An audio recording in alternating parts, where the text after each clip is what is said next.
Interesting stuff from Team Ryan Garcia.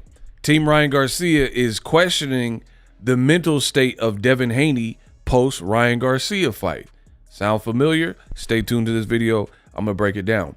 Now, in a brand new interview with Mill City Boxing, Henry Ramirez was talking about his concern, and I think it's an apt one. He was talking about Devin Haney post Ryan Garcia and all the damage that his son did to Devin's career and also the fight by and large. I'm going to start off with the quote, and then I'll give you my thoughts. He says, quote, "If Jose Ramirez cracks him," being Devin Haney, "I'm worried for Haney because psychologically, I don't know if he's ready for something like that." Right? If he gets dropped, it's going to mess him up. Again, Jose Ramirez is no pushover. If he catches him and drops him, it's going to be bad for Haney. Devin Haney, end quote.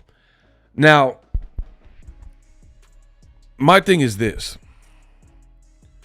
I love being a content creator because despite others, I actually like the accountability. This is what stays or helps me stay focused and sharp because I have a responsibility, if you will, to produce content that people can feel me, right? And live by the sword, die by the sword. As a content creator, the information I put out, people are going to either be able to come back and say, man, Ego, you were right. Just like the Crawford Canelo situation, from start to where we're at now, the fight's not happening. People come back and they say, man, you did good. On the contrary, the flip side of that would be, yo, you were way off. You suck, right? And as a content creator, I care about my surname, my brand and stuff. So I don't want to be on the wrong side of history. So I put out what's true to me and information I really believe in. There's no emotion to it.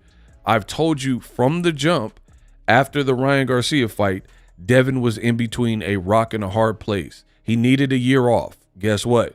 By the time he comes back, he will have been out the ring for a year. So I was right there.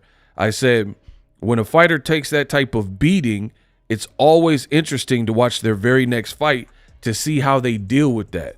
Because although it got overturned, most people are kind of still looking at it as you really lost to Ryan Garcia.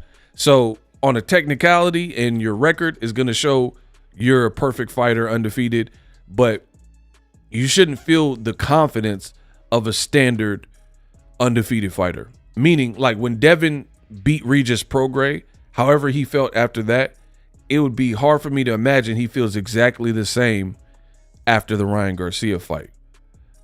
Even if you want to add in the cheating and the Osterine, you still went through that. I tell you, it's like a car accident. Doesn't matter if the insurance sides with you that the other person caused the accident. It does not change the fact that you went through the windshield or you got whiplash. You went through the actual car being hit, despite who was at fault. You went through that accident, right? So that's cool. Your insurance is going to pay you out on the claim. They found the other person liable in that fault. That part's cool. Same thing with Ryan. Okay, he got suspended. He has the asterisk by that fight. You know, shame on him. That's cool. But you still went through the car accident, aka that fight where you were getting left hooked up. So it's hard to disagree with what Henry is saying. I told you, it's a shot in the dark. Devin Haney is posting a bunch of like muscle pictures and shirtless pictures showing he's in shape. He disappeared after the Ryan Garcia fight, ballooned up in weight, and then now that he's back in shape, he's posting all these pictures like that's supposed to mean something. I mean, ultimately, to me, that looks like overcompensation because that don't have nothing to do with your next fight. Like, you can post all the shirtless pictures and, you know, flex and like, look at me, I'm in shape. This is not like beach bod contest or something like that. Like it's not a Mr. Olympia. You're in shape. Whoop-de-doo. You know what I mean? Like, that's should be pretty much standard issue for all boxers. So that is concerning to me that Devin keeps posting these pictures of him like flexing and showing that he has abs and stuff, because that really doesn't answer the questions that people have. The only way to answer the questions is to keep stepping up your competition, get back in the ring, and perform. So again, it's hard to disagree with what Henry is saying.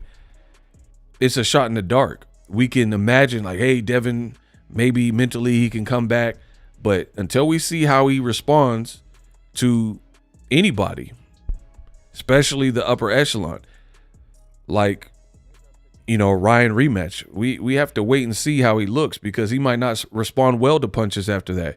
He might. I've seen it in boxing where someone comes through this crazy fight and then they get hit again and they look almost like weirded out, right? Like, I really want to say Deontay Wilder, who's definitely been one of my favorite fighters on the channel in the last 10 years. But if you look at Wilder after the Tyson Fury second and third fights, when he gets hit, he almost seems like different.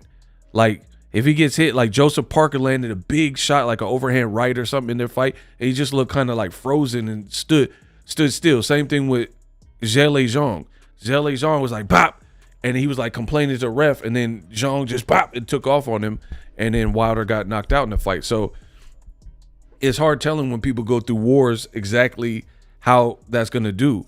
Like I've seen like almost like Wilder's style evolved and changed after the Fury fights. He seemed like super fearless and more aggressive. Now it looks like he's trying to box and feel his way, and that's just not all the way who I think naturally he is. I think naturally he's an athlete with the crazy right hand and crazy power.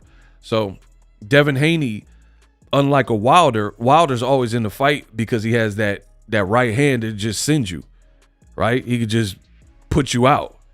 Devin is now moving to welterweight, and even though Ramirez has probably seen better days, he is a Mexican-American from Fresno. He's pretty durable, shows heart, and he does have combination punches, and he's taken out American styles like Maurice Hooker is probably his best win, even though that was some time ago.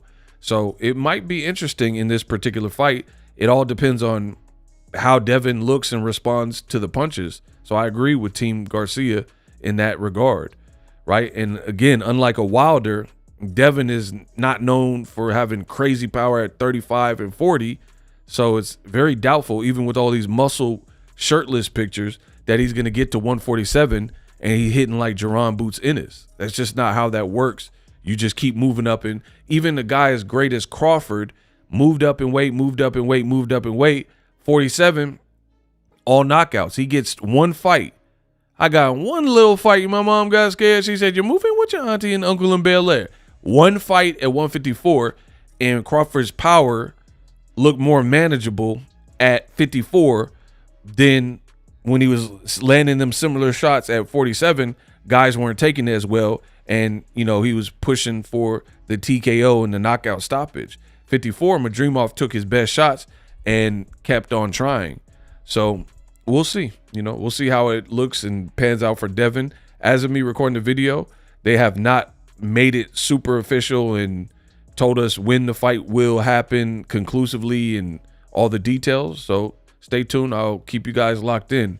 But how Devin responds, definitely a point of contention. Subscribe.